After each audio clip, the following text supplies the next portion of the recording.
អាដាមលោកជំទាវសមាជិកសមាជិកាព្រឹទ្ធសភារដ្ឋសភារាជរដ្ឋាភិបាលឯករាជ្យទូតឯករដ្ឋទូតនៃបណ្ដាប្រទេសនានាប្រចាំកម្ពុជាអង្គការតែតាំងពប្រធានក្រុមប្រឹក្សាភិបាលសម្ព័ន្ធសមាគមសហគ្រិនធុនតូចនិងមធ្យមកម្ពុជានិងជាប្រធានក្រុមប្រឹក្សាភិបាលសមាគមមូលនិធិសម្ដេចតេជោដើម្បីអភិវឌ្ឍសហគ្រាសធុនតូចនិងមធ្យមនៅកម្ពុជាគណៈអធិបតីភៀវកិត្តិយសអង្គពិធីតមូលជាទីមេត្រី I'd like to welcome our friends from Malaysia, China, Singapore and Vietnam to this event also. ថ្ងៃនេះខ្ញុំពិតជាមានសេចក្តីសោកក្រៃលែងដែលបានចូលរួមជាអធិបតីក្នុងពិធីសំណេះសំណាលនិងពិសាហាសាមគ្គីមហាគ្រួសារសហគ្រាសធុនតូចនិងមធ្យមសិប្បកម្មកម្ពុជាដែលរៀបចំឡើងដោយសមាគមសហគ្រាសធុនតូចមធ្យមកម្ពុជាដើម្បីអបអរសាទរទិវាជាតិសហគ្រាសធុនមីក្រូតូចនិងមធ្យមលើកទី2ឆ្នាំ2025និងពង្រឹងសាមគ្គីភាពមិត្តភាពកិច្ចសហប្រតិបត្តិការនៅក្នុងចំណោមផលិតករសេវាករផ្ទាល់ខ្លួនហើយនឹងជាមួយក្រសួងស្ថាប័នដៃគូអភិវឌ្ឍន៍ផងជាពិតជាមានសេចក្តីរីករាយដែលមានការចូលរួមដោយបងប្អូនតំណាងឲ្យសហគ្រាសធុនមីក្រូតូចមធ្យមសិប្បកម្មប្រមាណ 5,000 នាក់ពី25រាជធានីខេត្តដែលភាគច្រើនជាសហគ្រាសក្នុងវិស័យកែច្នៃម្ហូបអាហារក្នុងនាមរាជរដ្ឋាភិបាលខ្ញុំសូមថ្លែងនៅការកោតសរសើរចំពោះកិច្ចសហការនិងការរៀបចំកម្មវិធីនេះដើម្បីអបអរសាទរដែលបានយ៉ាងល្អនៅទិវាជាតិសហគ្រាសធុនមីក្រូតូចនិងមធ្យមលើកទី2ឆ្នាំ2025ក្រោមប្រធានបទការត្រៀមលក្ខណៈរបស់សហគ្រាសធុនមីក្រូតូចនិងមធ្យមសម្រាប់ការចាកចេញពីក្រមប្រទេសអភិវឌ្ឍន៍តិចតួចការរៀបចំព្រឹត្តិការណ៍ប្រចាំឆ្នាំនេះមានគោលដៅលើកកម្ពស់និងផ្ដល់តម្លៃដល់វិស័យសហគ្រាសធុនមីក្រូតូចនិងមធ្យមដែលជាមូលដ្ឋានគ្រឹះនិងកម្លាំងចលករជំរុញកំណើនសេដ្ឋកិច្ចនិងការអភិវឌ្ឍប្រកបដោយភាពធន់បរិយាបន្ននិងចីរភាពវិស័យនេះគ្របដណ្ដប់សកម្មភាពសេដ្ឋកិច្ចចម្រុះដោយបានបង្កើតការងារមុខរបរបង្កើនប្រាក់ចំណូលកាត់បន្ថយចំណាក់ស្រុកជួយប្រជាជនងាយរងគ្រោះឲ្យមានលំនឹងជីវភាពជំរុញការអភិវឌ្ឍសេដ្ឋកិច្ចស្ថិរភាពសង្គមរួមចំណែកដល់ការរីកចម្រើននៃវិស័យឯកជនសមិទ្ធផលនិងវឌ្ឍនភាពផ្នែកសង្គមសេដ្ឋកិច្ចដែលកម្ពុជាសម្រេចបានក្នុងរយៈពេលជាង2ទសវត្សរ៍បានបង្កើតនៅមោទនភាពជាថ្មីនោះគឺការឈានឆ្ពោះទៅការចេញពីក្រមប្រទេសអភិវឌ្ឍន៍តិចតួចនៅឆ្នាំ2029សហគ្រាសធុនតូចធុនមីក្រូតូចនិងមធ្យមពិតជារួមចំណែកយ៉ាងសកម្មហើយនឹងត្រូវមានតួនាទីគន្លឹះក្នុងដំណើរឆ្ពោះទៅគោលដៅនេះលក្ខខណ្ឌពាណិជ្ជកម្មជំនួយការអភិវឌ្ឍផ្លូវការនិងភាពអនុគ្រោះដែលបណ្ដាប្រទេសជាមិត្តនៃដៃគូអភិវឌ្ឍបានផ្ដល់ជូនកម្ពុជានិងមានការប្រែប្រួលឲ្យកាន់តែតឹងរឹងជាងមុនប្រការនេះទាមទារឲ្យគ្រប់តួអង្គទាំងវិស័យសាធារណៈវិស័យឯកជនជាវិស័យសហគ្រាសគ្រប់ប្រភេទត្រូវបង្កើននិងពង្រឹងសមត្ថភាពព្រមទាំងអភិវឌ្ឍអាជីវកម្មរបស់ខ្លួនជាប្រចាំដើម្បីទទួលបានទំនុកចិត្តពីអតិថិជនអាចបន្តប្រកួតប្រជែងក្នុងខ្សែវិទ្យាធុរកិច្ចគោលដៅ2029គឺជាវិញ្ញាសាមិនសម័យនោះទេប៉ុន្តែរាជរដ្ឋាភិបាលជឿជាក់ថាយើងអាចសម្រេចបានរួមគ្នាអាដាមលោកជំទាវអង្គការលោកស្រីអង្គពិធីជាទីមេត្រីស្របពេលដែលកម្ពុជាបន្តទទួលបានកំណើនការវិនិយោគផ្ទាល់ពីបរទេសខ្ពស់ហើយកំណើនក្នុងវិស័យឧស្សាហកម្មកំពុងឈានមុខគេនឹងអាចសម្រេចបានក្នុងរង្វង់ប្រមាណ 7.8% នៅឆ្នាំ2025និន្នាការនេះបានផ្ដល់នូវកាលានុវត្តភាពថ្មីសម្រាប់សហគ្រាសធុនមីក្រូតូចនិងមធ្យម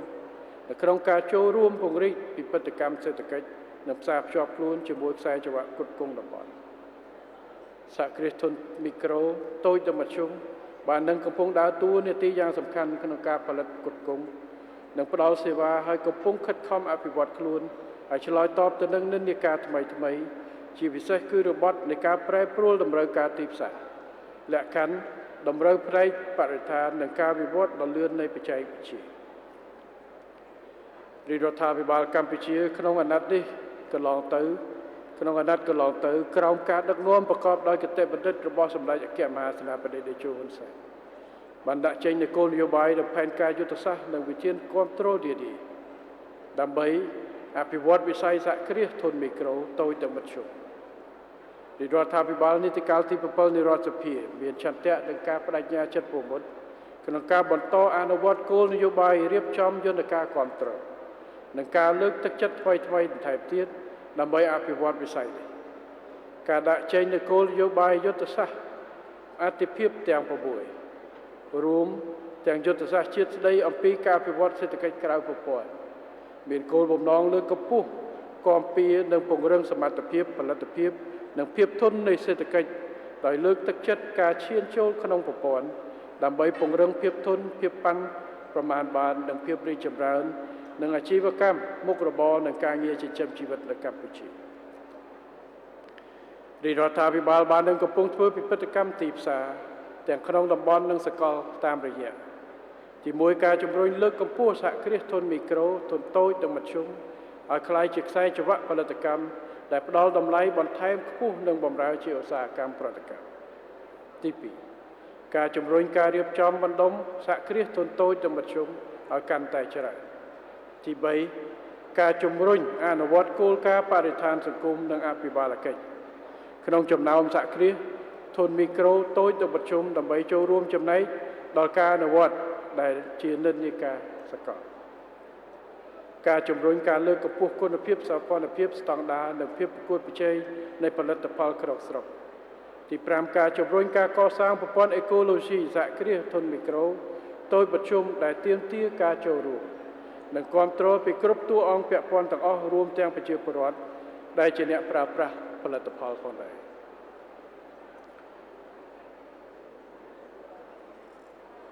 អាដាមលោកជំទាវពុកញ៉ាលោកស្រីអង្គពិធីជាទីមេត្រីរដ្ឋាភិបាលនីតិកាលទី7នៃរដ្ឋសភាបានផ្ដល់អាទិភាពខ្ពស់ដល់ការអភិវឌ្ឍសហគ្រាសធុនមីក្រូតូចនិងមធ្យមក្រសួងស្ថាប័ននិងវិស័យឯកជនរួមទាំងគ្រឹះស្ថានហិរញ្ញវត្ថុក៏បានរៀបចំជាយន្តការជាក់ស្ដែងដើម្បីកែលម្អបរិយាកាសធុរកិច្ចនិងគាំទ្រដោយផ្ទាល់ដល់សហគ្រាសក្នុងស្រុកបរិវត្តកម្ម Digital បានសម្រួលដល់ការចុះបញ្ជីពាណិជ្ជកម្មចុះបញ្ជីពន្ធដារការស្នើសុំប្រកាសបង្កើតនិងដំណើរការអាជីវកម្មនានាដោយកាត់បន្ថយពេលនិងការចំណាយទន្ទឹមនេះការធ្វើទំនើបកម្មប្រព័ន្ធទូទាត់សងប្រាក់បានរួមចំណែកសម្រួលដល់ការធ្វើប្រតិបត្តិការរបស់សហគ្រាសធុនមីក្រូតូចនិងមធ្យមតាមរយៈការដាក់ឲ្យប្រើប្រាស់ប្រព័ន្ធបាគងនិងស្តង់ដារ KHQR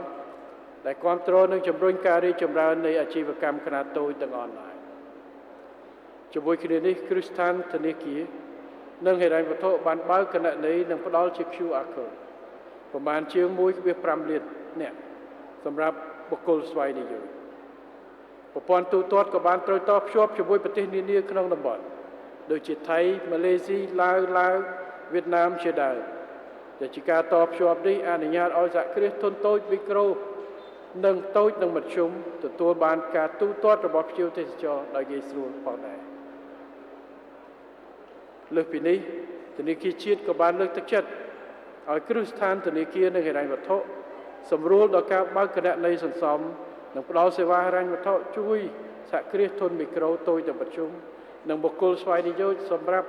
ប្រតិបត្តិការអាជីវកម្មជាក់ស្ដែងចំនួនអ្នកខ្ចីឥណទានដែលជាសហគ្រាសធុនមីក្រូតូចនិងមធ្យមបានកើនឡើងដល់ 82,000 ជាងអ្នកគិតជាទឹកប្រាក់ប្រមាណ 85,330 ប៊ីលៀនរៀលស្មើនឹង $21.3 ប៊ីលៀនដែលមានសមាមាត្រស្មើនឹង 36.3 នៃឥណទានសរុបនៃប្រព័ន្ធធនាគាររដ្ឋាភិបាលក៏បានរៀបចំយន្តការគាំទ្រផ្សេងដូចជាសហគ្រិនខ្មែរ មជ្ឈមណ្ឌលបណ្ដុះធុរកិច្ចថ្មីដែលជួនិងស្ថាប័នគាំទ្រហេដ្ឋារចនាសម្ព័ន្ធគុណភាពដើម្បីជួយឲ្យសហគ្រាសធុនមីក្រូតូចនិងមធ្យមធ្វើទំនើបកម្មចាប់យកបរិវត្តកម្ម Digital និងបង្កើនស្តង់ដារគុណភាពសោភ័ណភាពនិងបន្តរីកចម្រើនកម្ពុជាកំពុងខិតខំអនុវត្តកិច្ចព្រមព្រៀងពាណិជ្ជកម្មសេរីនិងបន្តចរចាកិច្ចព្រមព្រៀងថ្មីៗបន្ថែមទៀតដើម្បីពង្រីកទីផ្សារសម្រាប់ផលិតផលកម្ពុជាដោយបានអភិវឌ្ឍហេដ្ឋារចនាសម្ព័ន្ធរូបវន្តជាច្រើននៅទូទាំងប្រទេសដើម្បីគាំទ្រឲ្យសហគ្រាសធុនតូចនិងធុនមធ្យមអាចផ្សារភ្ជាប់ទៅខ្សែចង្វាក់តម្លៃតំបន់និងសកលបណ្ដាញបោះដុំតាមផ្សារឬបណ្ដាញចែកចាយផលិតផលតាមសណ្ឋាគារនិងភោជនីយដ្ឋានសំខាន់ៗរួមទាំងថ្នាលពាណិជ្ជកម្មតាមប្រព័ន្ធអ៊ីនធឺណិត e-commerce ផងដែរយន្តការនៃការគ្រប់គ្រងទាំងនេះមិនមែននៅតែលើกระดาษនោះទេតែពិតជាបានផ្ដល់ដំណោះស្រាយជាក់ស្ដែងដែលនាំឲ្យសហគ្រាសធុនមីក្រូតូចនិងមធ្យមមួយចំនួនដែលពីមុនធ្លាប់តែនៅក្រៅឆាកឲ្យក្លាយទៅជាតួអង្គសំខាន់នៅលើឆាកសេដ្ឋកិច្ចកម្ពុជាដូច្នេះសាររបស់ខ្ញុំសម្រាប់បងប្អូនសហគ្រាសមីក្រូតូចនិងមធ្យមគឺរាជរដ្ឋាភិបាលនៅជាមួយបងប្អូនជានិច្ច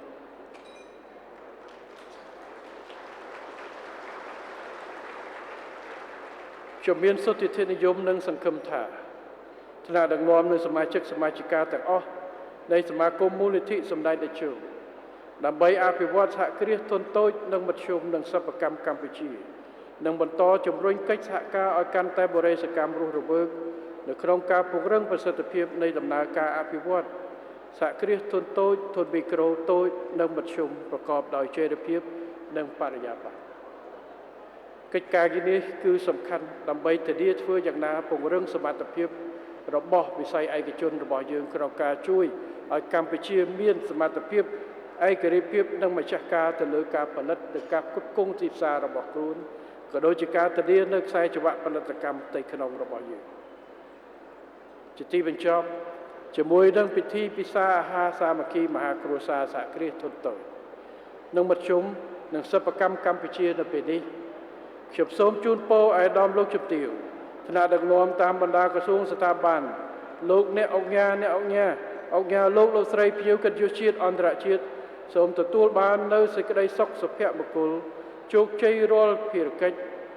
និងសូមសំប្រកបដោយពុទ្ធពរទាំង5ប្រការគឺអាយុវណ្ណៈសុខៈពលៈនិងបដិភិនៈកំបីគ្លៀងគ្លាឡើយសូមអរគុណ